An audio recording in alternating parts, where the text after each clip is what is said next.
बंधुओं का, बहनों का, सबका स्वागत है प्रेस वार्ता में। माननीय जिलाध्यक्ष कुरुक्षेत्र भारतीय जनता पार्टी श्री रवि बतान जी प्रेस वार्ता को संबोधित करेंगे। आप सबको अपनी बात रखेंगे। सबसे पहले तो आप सभी छायाकार पत्रकार बंधुओं का इस प्रेस कॉन्फ्रेंस में हार्दिक अभिनंदन, स्वागत। आज जो ये प्रेस कॉन्फ्रेंस रखी है उसका मुख्य विषय ये है कि जो भारतीय जनता पार्टी की सरकार है और माननीय प्रधानमंत्री जी ने हमेशा किसानों के हित में काम किया, लेकिन कुछ जो किसान संगठन है वो अपना राजनीतिक रोटियां सेकने के लिए या चाहे किसानों को बरगलाकर उनको इस तरह इस्तेमाल किया जाता है कि भारतीय जनता पार्टी आप किसानों के खिलाफ, चाहे उसमें एक बड़े किसान नेता गुरनाम सिंह चुड़ूनी जी क्यों ना हो। लेकिन मैं ये कहूँगा, पीछे जो माननीय प्रधानमंत्री जी ने भी एक बड़े मन से एक ही बात कही थी कि जो अगर एमएसपी पे भारतीय जनता पार्टी ने सबसे ज़्यादा अगर खरीद का काम किया, तो अगर आप आंकड़े उठा के देखेंगे तो उन्होंने कहा कि किसानों के बीच में जाकर भी अगर आप पूछोगे कि जब कांग्रेस की 10 साल की सरकार रही तो उन्होंने सिर्फ 7 लाख करोड़ का जो अनाज था वो एमएसपी पे खरीदा, और भारतीय जनता पार्टी की सरकार माननीय प्रधानमंत्री श्री नरेंद्र मोदी जी की सत्ता में लगभग 21 करोड़ 70 लाख करोड़ रुपए का अनाज है जो एमएसपी पे खरीदा गया। लगभग 3 गुना ज़्यादा जो अनाज है वो एमएसपी पे खरीदा गया। अकेला यही नहीं, किसानों के हर वर्ग में लेके, किसानों की आय बढ़ाने से लेके किसानों का खर्चा कैसे कम हो, और किसानों को मंडी के बीज खरीदने से लेके और उसका अनाज बिकने तक की हर सुविधा, एक आधुनिक सुविधा देने का काम जो किया वो भारतीय जनता पार्टी की सरकार ने किया, माननीय मोदी जी की सरकार ने किया। इसमें चाहे आप अगर आप देखना चाहोगे 2010 में आप कोई भी समर्थन, मैं नहीं कहूँगा कि प्रेस कॉन्फ्रेंस में आप 2014 के समर्थन मूल्य में देख लो, चाहे वो आप गेहूँ के नाते देख लो 1400 रुपये थी, आज लगभग गेहूँ का जो रेट है वो 2275 रुपये है। गन्ने का भाव अगर सबसे ज़्यादा तो भारतीय जनता सरकार में 386 रुपये गन्ने का भाव देने का काम।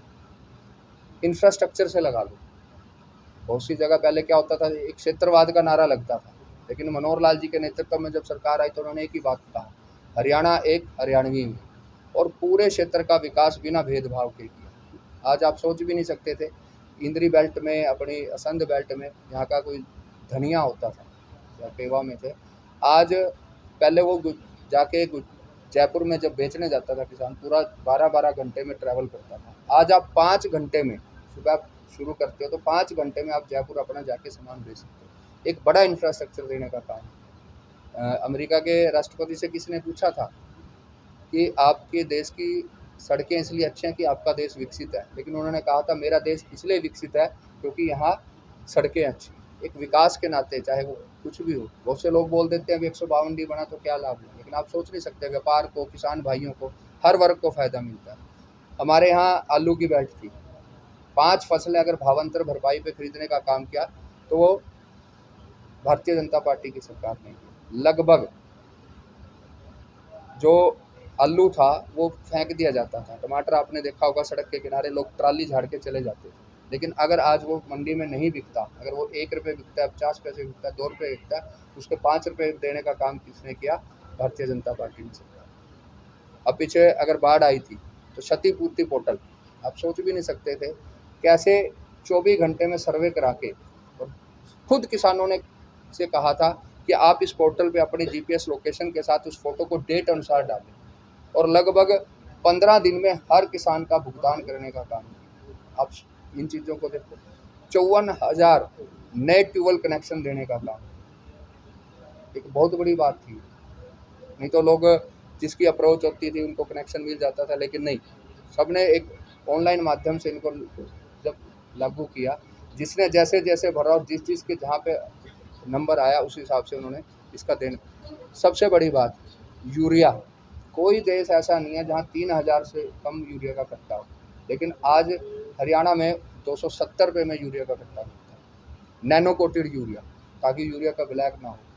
और इसके साथ साथ आज बड़ी बात, सल्फ़र अलग से खेतों में डाला जाता था, लेकिन आज सल्फ़र युक्त यूरिया, और उस सल्फ़र को डालने की मजदूरी अलग से दी जाती थी और उसके पैसे अलग जमा होते थे, लेकिन आज सल्फ़र युक्त यूरिया देने का काम किया। इसके साथ साथ एक बड़ी नायब सैनी जी ने पहली बार जब किसान मंडी में जाता था उसकी उतरवाई और तुलवाई का मूल्य किसान को देना पड़ता था, लेकिन पहली बार नायब सैनी जी ने अब जब ये खरीद शुरू हुई तो ये जो तुलवाई और उतरवाई है वो भी सरकार की तरफ से किसानों को दी जाए। तो ऐसा कोई क्षेत्र नहीं, आप सोच भी नहीं सकते थे।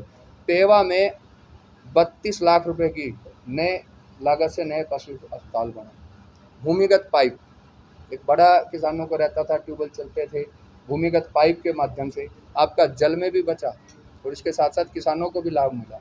लगभग भूमिगत पाइप के नाते 11 करोड़ 45 लाख रुपए की अनुदान राशि भारतीय जनता पार्टी की सरकार ने किसानों को सीधे खाते में देने की कहा।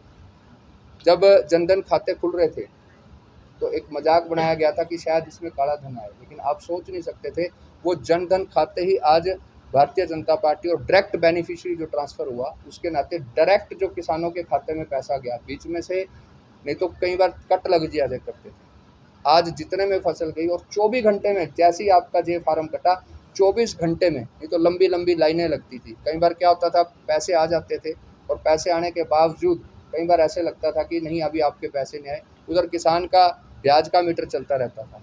आज जैसे ही उसकी फसल का जे फार्म कटा उसके 24 घंटे के अंदर उसका भुगतान देने का काम किया तो वो भारतीय जनता पार्टी की सरकार है। तो ऐसे बहुत से विषय हैं, आप सोच भी नहीं सकते कि किसानों के लिए जब वो मंडी में जाता था शेड में पूरा पूरा दिन बैठा रहता था। आज मेरे ज़िले में लगा लो, जहाँ भी प्रमुख मंडियाँ हैं वहाँ किसान भवन देने का काम किया। किसानों को दिक्कत ना आए वहाँ पे सरकार ने कैंटीन खोल ली और 25 रुपये और 30 रुपये में वहाँ पे किसानों को भरपेट थाली दी जाती।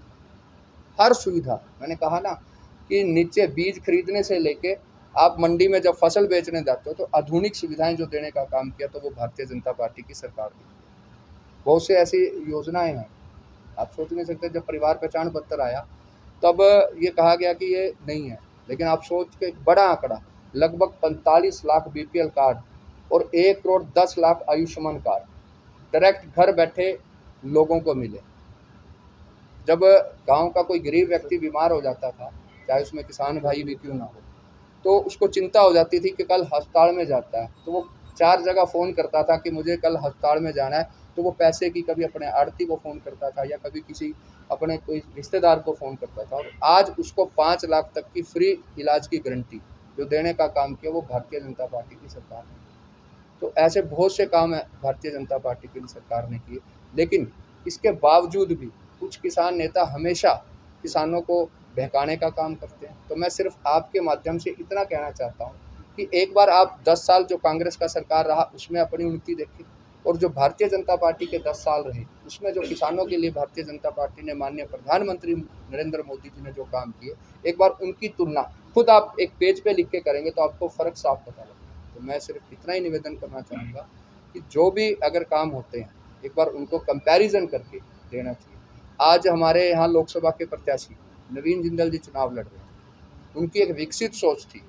आप सोच भी नहीं पाओगे कि 10 साल जब वो सांसद रहे तो उन्होंने लगभग 10 करोड़ रुपए विवाह शगुन के नाते देने का काम किया। आज यही माननीय प्रधानमंत्री जी ने, उन्होंने अपने कार्यकाल में 70,000 शौचालय बनाए और माननीय प्रधानमंत्री जी ने जब 2014 में पहली बार शपथ ली तो सबसे पहले स्वच्छता का अभियान चलाया और हर गांव में शौच मुक्त जो खुले में शौच था उस पर रोक लगाने का काम।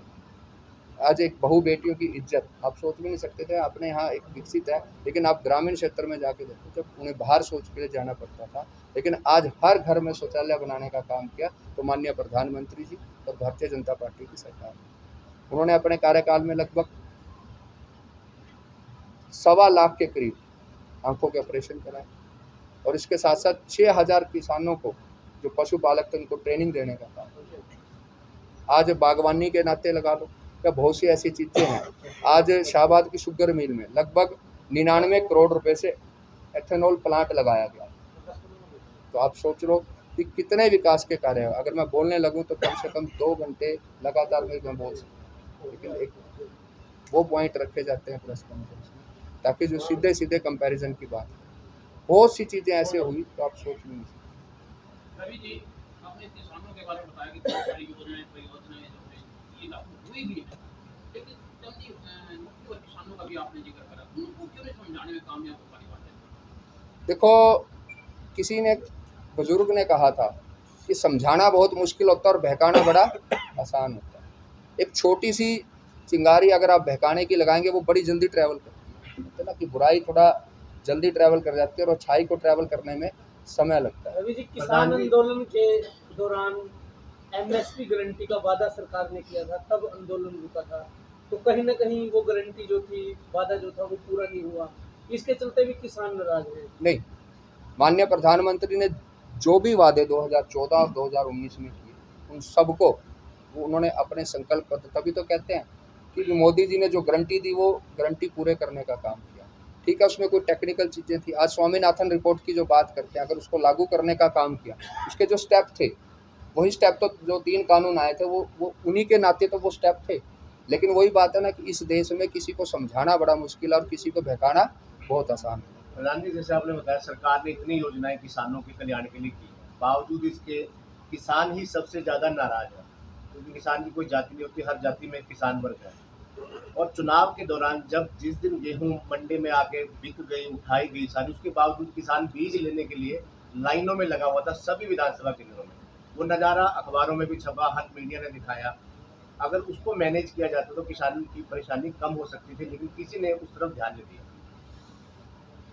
अब मैं यहाँ तीनों जो लोग बैठे हैं, शायद शैलेश जी को छोड़ के जा रहा हूँ, मैं तीनों किसान परिवार से हूँ। मैं भी एक किसान परिवार से हूँ, ठीक है, एक नाते से हम शहर से बाहर आ गए, लेकिन ऐसा नहीं है। अब हम तो नाराज़ नहीं, और बहुत से किसान, मैं अब डोर टू डोर कर रहा हूँ, जब गांव में जाते हैं। कल एक बुजुर्ग महिला ने मेरे सिर पे हाथ रखते हुए कहा, बेटा चिंता मत कर, आज पूरा बुजुर्ग अगर बचा हुआ तो मोदी जी ने बचाया। ऐसे बहुत से किसान मुझे मिलते हैं। देखो, गांव में जब हम डोर टू डोर करते हैं, मुझे ऐसा कुछ नहीं है। हाँ, अब मैं एक बात बताता हूँ। अब मैंने कोई व्यवस्था की और एकदम सभी लोग उस बीज को लेने पहुँचे। वो बीज पहले कभी लगाया नहीं किसी ने। एक मैंने कहा ना कि आज एक व्हाट्सएप ग्रुपों में या जिसकी भी चर्चा जो चल जाती है, वो चर्चा बड़े एकदम भयंकर रूप से फैल जाती है। तो किसी ने कहा, हो सकता है इस बीज के आगे बढ़ता हूँ, किसी ने कहा कि ये बीज सबसे ज़्यादा उत्पाद देगा। एक लंबी लाइन लगी। ये बीज, ये नहीं है कि ये नया बीज था, लेकिन इसकी डिमांड एकदम, हर व्यक्ति इस बीज को लगाने के लिए पहुंच गया। जब ये तो सप्लाई का नियम है, तो पीछे से इतनी किसी ने सोचा भी नहीं होगा कि पीछे से इतनी डिमांड आ जाएगी। अब मान लो मैं कोई चीज़ मंडी में रखता हूँ, मुझे पता होगा इसकी खपत इतनी है, उसी हिसाब से, चाहे आप कोई छोटा सा व्यापार लगा लो, मान लो एक कोई समोसे बनाने वाला है, उसको पता है आपके दिल्ली के 50 समोसे बिकते हैं, तो वो उस एवरेज से आपको बनाएगा। और एक दिन आपको वो 200 समोसे मांगने आ जाए, तो लाइन तो उस समोसे वाले पे भी लग जाएगी। रवि जी, किसानों की बात कर रहे हैं, व्यवस्थागत कमी रह जाती है। रीजन में गेहूँ का उठान भी एक बड़ा रीजन बना था, और सबने इस पर आपत्ति भी करी थी कि उठान लास्ट में सीजन निकल गया उठान। सेवा सिंह जी, मैंने कहा ना कि पहले और अब की किसानी में बड़ा फ़र्क है। पहले मैनुअल काम होते थे, मैनुअल काम होते थे, गेहूँ कटती थी, कट के झटती थी, फिर ट्रालियों में भरी जाती थी। ट्रालियाँ भी कोई गिनी चुनी लोग होती थी। बड़ा स्लो तरीके से आपका उत्पाद है वो मंडी में पहुंचता था। आज एक गांव में कंपेन की पूरा गांव खाली है। आप सोच के देखो ना, व्यवस्थाएं वही हैं, लेकिन पहले क्या होता था, पहले ये प्रोसेस स्लो थी। आज आप फसल की कटाई का सीज़न कितने दिन का मानते हो? आप भी एक किसान रहे हो, और पहले फसल की कटाई का सीज़न महीना चलता था। हमने देखा कि ड्रामों पे जीरी झाड़ के लाते थे, रात को झाड़ते, कटती थी, फिर झाड़ते थे, फिर उनको भरते थे। लेकिन आज तो कंपेन खेत में गई, और मैं कह रहा हूँ 2-3 कंपेन ने पूरे गांव को करके, और साथ 2-2, 3-3 ट्राली जोड़ी और मंडी में, तो व्यवस्थाएं एकदम आ जाती हैं। और उसको सरकार भी, कोई सरकार नहीं चाहती कि ऐसी व्यवस्था है। और है, राजनेता तो ठीक है, योगी जी आ रहे हैं, जेपी नड्डा जी आ रहे हैं, और बड़े नेता आ रहे हैं, ये अपने बागेश्वर धाम को भी लाने नहीं, मैं बार बार एक ही बात कहता हूँ कि राजनीति को धर्म से मत जोड़ो। अब बागेश्वर धाम जी सिरसा भी जा रहे हैं। नवीन जी का जिक्र नहीं किया उन्होंने देशभक्ति के नाते, आज अगर मोदी जी ने हर झंडा लगाने का अभियान चलाया, उन्होंने वो देशभक्ति की बात के नाते कहा कि आज देखो, विदेशों में लोग मैं देखता था कि अपने चीक्स पे, मत्थे पे झंडा लगा के घूमते थे, अपनी पॉकेट पे हाथ में लेके घूमते थे, लेकिन किसी ने हमारी गौर ही नहीं किया। क्योंकि जब ये अंग्रेजों का शासन हटा तो वो ये चीज़ें अलाउड ही नहीं करते थे। वो वैसे कानून बना के छोड़ के गए थे और एक बड़ा कानून नवीन जिंदल जी ने लगभग 10 साल की लड़ाई लेके एक ऐसा अधिकार आपको दिलाया था कि वो झंडा आप अपनी पॉकेट पे लगा सकते हो, अपने घर पे लगा सकते हो, अपने संस्थान पे लगा सकते हो। ये बड़ी बात थी, गर्व की बात थी। तो बागेश्वर धाम जी ने उस गर्व की बात, देखो समाज के लिए, देश के लिए, पॉलिटिक्स अलग है, एक समाज के लिए, एक देश के लिए अगर कोई काम करना चाहता है तो उसका बखान भी करना चाहिए। भाई आप पत्रकार हो और इसके साथ साथ आप कोई ऐसी समाज सेवी संस्था या कोई ऐसी चीज़ चला रहे हो, मैं भी आपके गीत गाऊंगा। वो इसलिए नहीं कि आप मेरे लिए अच्छा लिखते हो, वो इसलिए कि आप अच्छा काम कर रहे हो समाज के लिए। रवि जी, हरियाणा की राजनीति में बहुत से किसान नेता हैं। गुरनाम चडूनी अभय सिंह चौटाला के साथ चल रहे हैं। क्या भाजपा के पास ऐसा कोई किसान नेता नहीं है जो किसानों की बात, किसानों को समझा सके कि भाजपा सरकार ने बहुत अच्छे काम किए और आपको भाजपा का सहयोग करना चाहिए? ये 3 किसान नेता बैठे हैं, ये दोनों चुप बैठे हैं ना। ये तो प्रेस कॉन्फ्रेंस मेरी है। पोषण रोजगार के ऊपर बात आती है। मुख्यमंत्री हरियाणा के मनोहर लाल खट्टर जी ने वादा किया था कि 1,80,000 रुपए जिसकी इनकम है उनको तुरंत प्रभाव से ही एक रोजगार के माध्यम से एक नौकरी मिलेगी। आज तक वो प्रक्रिया पूरी नहीं। भाई मैं फिर वही बात कहूँगा, हरियाणा में कांग्रेस की सरकार 9 साल 6 महीने रही और तब अगर आप आंकड़ा उठा के देखोगे लगभग 37,000 के करीब उन्होंने पक्की नौकरी देने का एडवर्टाइजमेंट बहुत की थी। लेकिन उन एडवर्टाइजमेंट में आप 1,04,000 जो युवा हैं वो नौकरी, पक्की नौकरी लगने का काम किया। इसके साथ साथ उन्होंने जो सक्षम योजना चलाई उसमें उन्होंने 100 घंटे काम के बदले लगभग 1,76,000 युवाओं को 9,000 रुपये देने का काम किया। 57,000 बच्चे ITI करके उनको प्रशिक्षण देने के बाद उनको रोजगार देने का काम किया। तो वो भारतीय जनता पार्टी के लगभग पूरे हरियाणा में 4,88,956 ऐसे युवाओं को जिनको लगातार रोजगार देने का काम भारतीय जनता पार्टी की। यही आंकड़ा एक बार मैं यही पत्रकार बंधुओं से कहता हूँ कि जैसे हम लिखते थे ना कि कोई चीज़ों में कंपैरिजन करता था 2014 और 2024 लिख के अगर आप कंपैरिजन करोगे तो बड़ा फर्क हर वर्ग में। आप सोच नहीं सकते कि गांव का चौकीदार 2014 में क्या रुपये लेता। अब बुढ़ापा पेंशन चौटाला सरकार 500 रुपये पे छोड़ के गई थी। 9 साल 6 महीने में कांग्रेस की सरकार ने सिर्फ 500 रुपये बढ़ाने का काम किया। लेकिन आप सोच के देखो भारतीय जनता पार्टी की सरकार ने अभी 10 साल भी नहीं हुए तो 2,000 रुपये बुढ़ापा पेंशन बढ़ाने का काम। कोई ऐसा वर्ग नहीं है। देखो मैं अब कई बार लोग कह देते हैं 400 पार का नारा भारतीय जनता पार्टी ने नहीं दिया था। एक लोकसभा में कांग्रेस के नाम नहीं लूंगा, बड़े नेता ने कहा था कि अब की बार 400 पार, और उसी बात को पकड़ के जब विपक्षी हमें 400 पार का नारा दे रहा है, आप सोच के देखो तो मैं कहूँगा कि 11 के 11 कमल आज हरियाणा में खिलेंगे और पूरे देश में 400 पार भारतीय जनता पार्टी जा रही है। आप अभी रोजगार ढूंढवा रहे थे, जितना रोजगार हमने दिया फिर भी हरियाणा नंबर 1 है बेरोजगारी में। यह आपने आंकड़े कहाँ से उठाए? आंकड़े सरकारी एजेंसियों के, मुझे देख के देना। आप आंकड़ों की बात कर रहे हो तो कहीं ना कहीं ऐसा नहीं लगता कि भारतीय जनता पार्टी के जो शीर्ष नेतृत्व है या कार्यकर्ता हैं लोगों को समझाने में असमर्थ है जो विरोध हो रहा है इनका? मैंने एक बार फिर भी कहा ना कि समझाना, मैं जब समझाने लगते हैं ना तो समझाने में बहुत से तर्क वितर्क आते हैं। तो किसानों को लेकर आज मैं एक जवाब दे तो एक विपक्ष कह रहा है कि ये वही भाजपा सरकार है जिसने दिल्ली से जाने से रोका, उपद्रवियों जैसा किसानों के साथ व्यवहार किया। ऐसे में कैसे समझाएंगे आप उन किसानों को, क्योंकि वो किसान नेता भी ये बार बार बात कर रहे हैं, विपक्ष भी ये मुद्दा उठा रहे हैं। ऐसे में कैसे भाजपा कैसे समझाएंगे? अब मैं एक बात कहूँ, आप कहीं भी जा रहे हो, अकेला ये नहीं कि हर व्यक्ति वहाँ दिल्ली जाना चाह रहा है, लेकिन आप सोच के देखो अगर प्रशासन अपनी व्यवस्था नहीं बनाएगा तो यहाँ पे कानून ही नहीं रहेगा। किसी किसान पे अगर भारतीय जनता पार्टी की सरकार ने कभी लाठी चलाने का काम किया तो उसका माना है कि गोली से जो मरा है उसकी जिम्मेवारी मैं लूं।